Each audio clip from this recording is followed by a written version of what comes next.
Just before 11 Monday morning, violence near Woodland Avenue and Opportunity Corridor after the driver of this Brinks truck was robbed at gunpoint.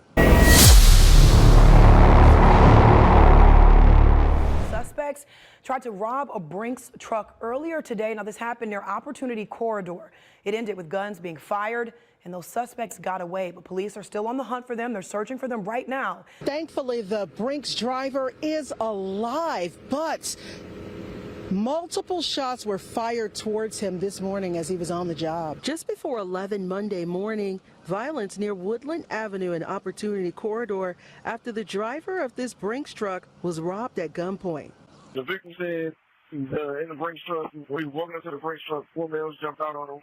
One pointed a gun in his face, and then as he tried to run away, another one of them started shooting at him. He returned fire in the parking lot or driveway area of the farmhouse. Everybody over there shooting multiple shell casings. And then witnesses said the suspects took off in a dark-colored SUV. When Cleveland police officers got to the scene, they blocked the area off and started gathering evidence. We spotted investigators putting down these markers for the shell casings. Family members of the driver came to the scene but told me they were too emotional to go on camera. 19 News cameras rolling as the driver left the... Hey, man, everybody need a job, but I'm not going to lie to you. Brinks drivers don't get paid enough for that bullshit. I am not going to lie to you. Ambulance and then waved to his relatives.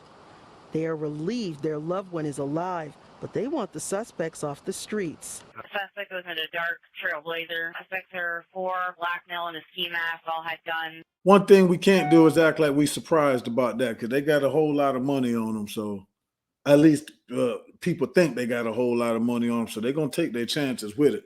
So I'm not going to sit there and act like I'm surprised. But, you know, you got to protect them a little more. You know, they got the money on them.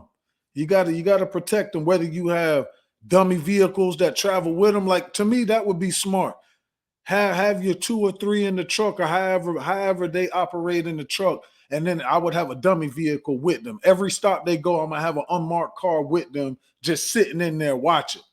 So shit like this, you can pick up on that before it even happens. But that's just something I would do to try to alleviate some of this, man, because it's going to be hard to try to get drivers to do this job to make $40,000 a year, and you got to worry about getting shot at and making it home every night. You know what I'm saying? So to me, it's not really worth it. But everybody got to make it ends meet, man. So, you know, you got to do what you got to do at the end of the day. But still, as an employer, as a business, you know, you got to protect the money, man. I know it might cost a little more, but shit, maybe you got to charge a little more. You got to do something, but you got to protect your people, man. At least at the end of the day, the driver's all right. And, you know, he made it out okay, but goddamn. We're going to keep an eye on this story, man. As always, I appreciate y'all rocking with me for all your trucking content. Subscribe to the channel.